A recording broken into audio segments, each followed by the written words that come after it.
Hey everyone, thanks for watching. I just want to ask if you would please click the like button and even subscribe. I would really appreciate it. It would help this channel grow a little bit. I'm going to start off by reading a bit from the 4th chapter of the Epistle of James in the New Testament. He writes, "But he gives more grace, wherefore he saith, God resisteth the proud, but giveth grace unto the humble. Submit yourselves therefore to God. Resist the devil, and he will flee from you. Draw nigh to God, and he will draw nigh to you. Cleanse your hands, ye sinners, and purify your hearts, ye double-minded. Be afflicted, and mourn, and weep. Let your laughter be turned to mourning, and your joy to heaviness. Humble yourselves in the sight of the Lord, and he shall lift you up."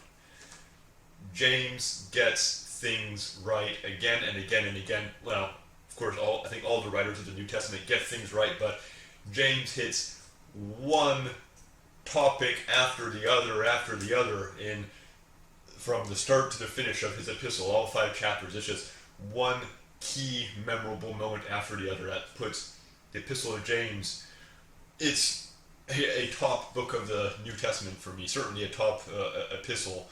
It's hard to compare them, but I really enjoy reading the book of James and the perspective he gives us on things. I wanted to read that again, giving ourselves this Christian mindset, this Christian perspective before we get into the news story, which is Liz Cheney losing her primary in her attempt to retain her congressional seat. Now, I thought that she was a senator, but apparently she is the congresswoman for Wyoming. They have one person in the House of Representatives because they're a very small state, small population, and that's where her father, Dick Cheney, started his political career, and that's where Liz Cheney was serving as in the House of Representatives representing Wyoming.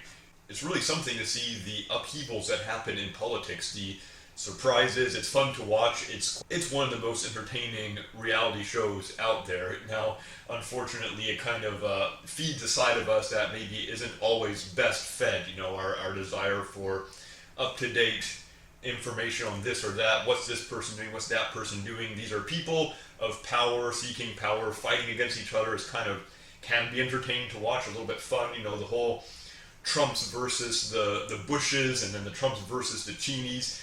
Something to keep in mind that is a bit encouraging, no matter what you think about Liz Cheney or her challenger or the Cheney-Trump feud and all that mess, is that these political dynasties come to an end. You know, these things don't last forever. I remember not long ago, it seemed like the Bushes would be around forever. It seemed like the Clintons would be around forever.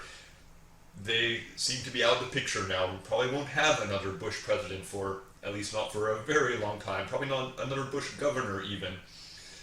Same with the Clintons. We're probably not going to have another Clinton at federal level politics for a very long time, or even ever. So these dynasties, these political dynasties that seem so powerful, they can go away very quickly, and the Cheneys might be out of the picture now. Now, Liz Cheney says she's going to run for president. Good luck with that, ma'am. I don't think we've ever seen a congressperson successfully run for president, and especially in this Republican Party, which is like a party of a cult of personality around the person of Donald Trump. I don't think someone like Liz Cheney will be getting anywhere in there. And so again, these political dynasties that seem so entrenched, seem so powerful, with their business interests, their donor bases, they pass. Then they go out of memory. The Kennedys are fading. I don't know what's left of them in politics. You know, these things go away, and someday the Trumps will be gone. It could happen very soon. Maybe take a few more years, but you know, one day the Trumps will be gone. We won't have to worry about them, what their next move is. These political dynasties pass. These politically entrenched people pass from power. Things change. Things are always changing, and I think that we can be optimistic for the future because we have the hope of Jesus Christ and His plan for the world. I just want to talk a little bit more about the book of James. Again, please read it. start to finish, it is one keynote after the other. And yeah, just read the New Testament like your life depends on it, because your spiritual life and your place in the kingdom could well depend on on the kind of input that you give yourselves. And there's no better input than reading the New Testament. Read the Gospels, read the Epistles, and the Book of Revelation. All very, very important. Help us keep that mindset that God wants us to have. God bless you. Thanks for watching.